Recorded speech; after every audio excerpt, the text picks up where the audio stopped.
Halo, salam kasih dan salam siraman kalbu sore dan malam hari. Saat ini kita lagi melayani di syuting pada saat malam hari, berada di atas lantai 2 gereja kita supaya kita jelas melihat kenisah Allah, melihat wajah Allah di tengah-tengah mimbar kita. Penawar rindu untuk kalbu yang sudah mungkin sangat membara rindunya ke tengah-tengah gereja kita. Mungkin sudah banyak yang menangis hatinya untuk rindu datang ke rumah Tuhan. Dan siaran kalbu malam hari ini mungkin sedikit menjadi penawar rindu buat saudara-saudara. Bersatu dalam doa.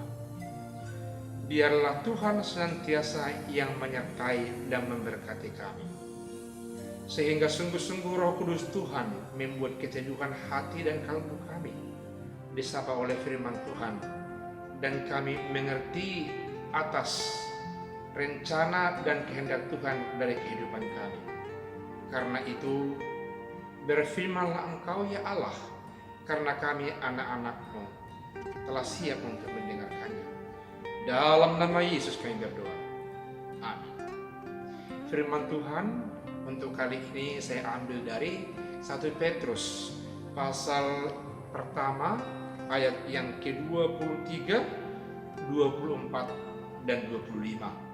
Bapak Ibu boleh baca nanti di rumah dan saya akan sampaikan beberapa hal yang terkait dengan hal ini. Saya mau katakan, ketika Yesus bangkit dari antara orang mati sampai saat ini sungguh banyak sekali dari almanak kita atau gereja-gereja yang selalu memunculkan kisah Petrus. Apa maknanya Bapak Ibu? Karena pengalaman Petrus sebagai murid Yesus sangat banyak mempengaruhi kehidupan kita. Apalagi setelah Petrus menjadi seorang rasul, dia berhasil menginjili, membuat orang bertobat sampai 3.000 orang. Bayangkan Bapak Ibu, luar biasa. Tapi jangan salah, Petrus yang dulu bersama Yesus ketika Yesus sebelum disalib, mati dan bangkit, berbeda dengan Petrus di masa di firman Tuhan ini setelah dia menjadi rasul yang dipilih oleh Kristus membenihkan firman. Berbeda sekali karena dulu juga dia selain menyangkal Yesus, pernah dia berkonsep pikir terkait dengan kemesiasan Yesus. Namun demikian pada kesempatan ini, yang mau diperlihatkan atau yang disampaikan adalah keunggulan Petrus sebagai murid Yesus pasca kebangkitan Yesus dari antara orang mati. Dalam kaitan ini dapat kita lihat bahwa dalam setiap komunikasi Petrus memiliki nilai keselamatan, nilai cinta kasih.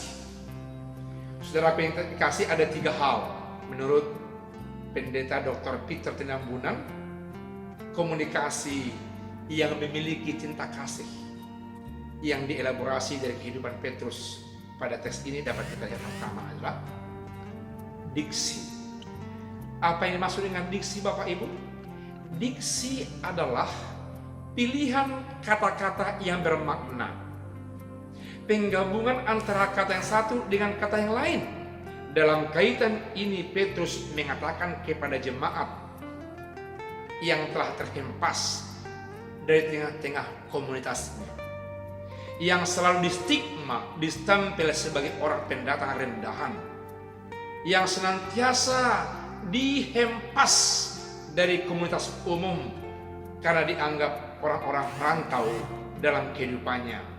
Petrus meyakinkan jiwa mereka, memotivasi mereka, memberikan komunikasi yang membangun iman percaya mereka dengan pilihan kata-kata yang luar biasa. Itulah yang saya katakan tadi, diksi yang baik. Apa itu? Pertama, dalam teks yang 3 ayat ini dikatakan oleh Petrus bahwasanya orang-orang percaya itu adalah yang telah dilahirkan kembali dalam nama Yesus.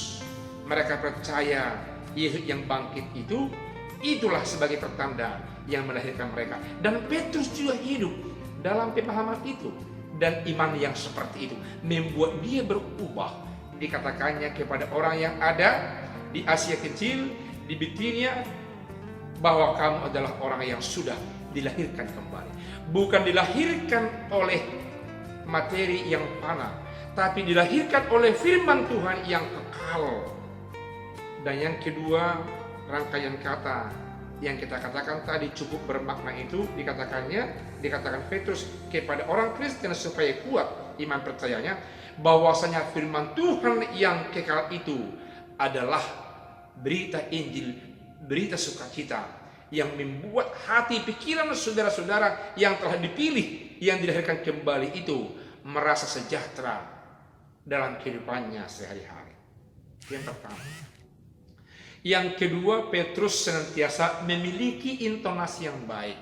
Bayangkan saudara-saudara, kalau Petrus arogan seperti dulu waktu dia bersama Yesus sebelum Yesus mati dan bangkit, dia membantah Yesus, tidak mengenal supaya dia yang ditangkap, dan dia mengatakan pemahaman yang salah, konsep yang salah terhadap kemisian Yesus.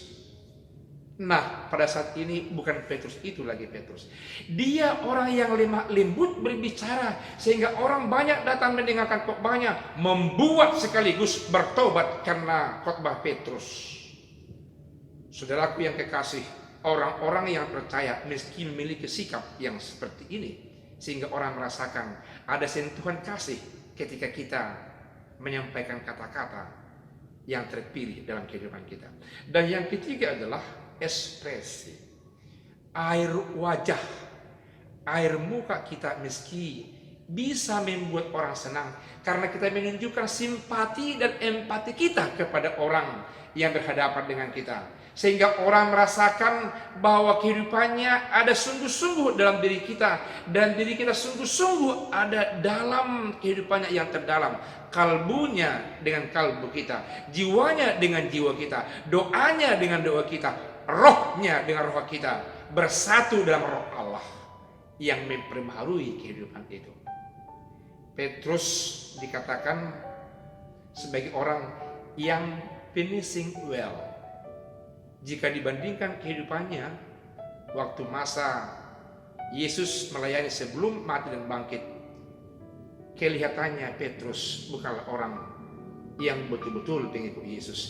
Tapi dia mau mengakhiri itu dengan baik. Dia berjuang dan berjuang memproklamirkan berita Injil di tengah-tengah dunianya, sehingga Petrus dalam masa-masa Paskah ini selalu menjadi firman Tuhan yang diketengahkan di tengah-tengah gereja kita. Karena apa?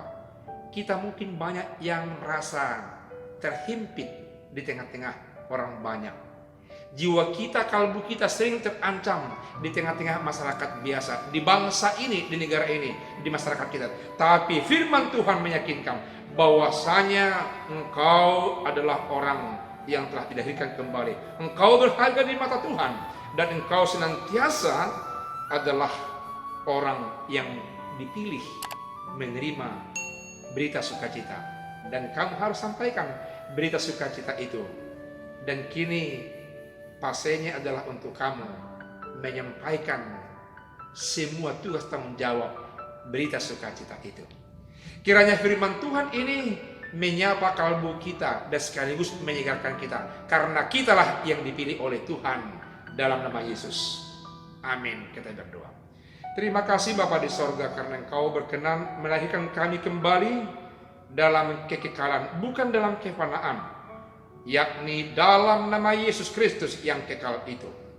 Dan Engkau senantiasa memberikan sukacita, Injil, damai sejahtera di tengah-tengah kehidupan kami di dunia ini, bersama terang Roh Kudus yang membuat kami senantiasa merasa senang, merasa berbahagia, bersukacita menghadapi tantangan hari-hari kami. Biarlah firman Tuhan yang senantiasa menguatkan kami, menyatu dalam kalbu kami. Dalam nama Yesus kami berdoa. Amin. Selamat malam.